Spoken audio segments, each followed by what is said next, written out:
கார்த்திகை தீபம் வருது, எல்லாரும் விளக்கெல்லாம் ஏற்றுவான். இன்னைக்கு நிறைய பேர் மெழுகுவத்தியில் விளக்கேற்றுறா, அப்புறம் இந்த லைட்டெல்லாம் போட்டு விளக்கேற்றிட்டு இருக்கா, சீரியல் செட்டெல்லாம் போட்டு. நம்ம சாஸ்திரங்களில் அந்த கார்த்திகை மாதங்கிறது ஐப்பசி கார்த்திகை அடைமழை காலம்னு பேர். இந்த கார்த்திகை பௌர்ணமியிலேருந்து பனிக்காலம் ஆரம்பிச்சிடும். அப்போ இந்த குளோபால் இந்த உலகத்தில் அந்த பனிமயம் அதிகமாகிடும், உடம்பு இந்த பூமியை குளிர்ச்சி ஆகிடும். குளிர்ச்சி ஆகும்போது இந்த உடம்புல ரத்த ஓட்டம் குறையும்.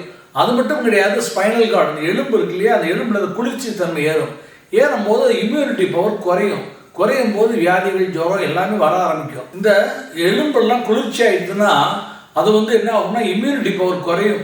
அப்போ பெரிய பெரிய வைரல் ஃபீவர்லாம் வர ஆரம்பிக்கும். அதே மாதிரி உடம்புல ரத்த ஓட்டமும் குறையும். அப்போ இதெல்லாம் சரி பண்ணுறதுக்கு என்னென்னா, அந்த உடம்பு சூடாகிறதுக்கு இந்த குளோபல் இந்த உலகம் முழுக்க வெப்பமயமாக்கணும்.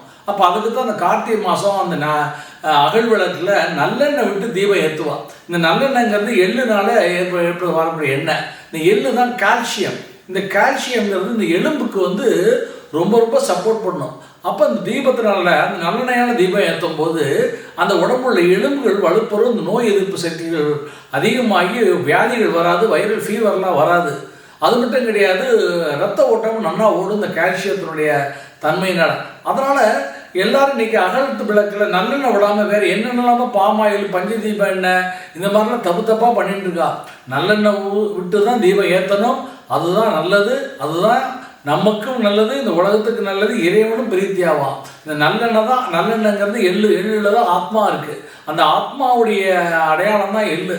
அதனால தான் நம்மளுடைய உடம்புலையும் பார்த்தீங்கன்னா அந்த கால்சியம்ங்கிறது அந்த போனில் தான் இருக்குது. அந்த போன் தான் மூலாதாரம், சுவாதிஷ்டானம், மணிபூரகம், அனாகல விசுத்தி ஆக்கியன்னு சொல்லக்கூடிய 6 சக்கரங்களுக்கு ஆதாரம் அந்த ஸ்பைனல் வழியாக தான் மேலே போகும். அப்போ ஒரு ஆத்மா அந்த முக்தி நிலை அடையணும், அந்த ஜோதியை அடையணும், அந்த பரஞ்சோதியோட ஐக்கியமான இந்த ஆத்ம ஜோதி அந்த பரஞ்சோதியோட ஐக்கியமான அதுக்கு எள்ளு தீபம் போட்டு நல்லெண்ணெய் தீபம் ஏற்றினா தான் அது ஐக்கியமாகும்.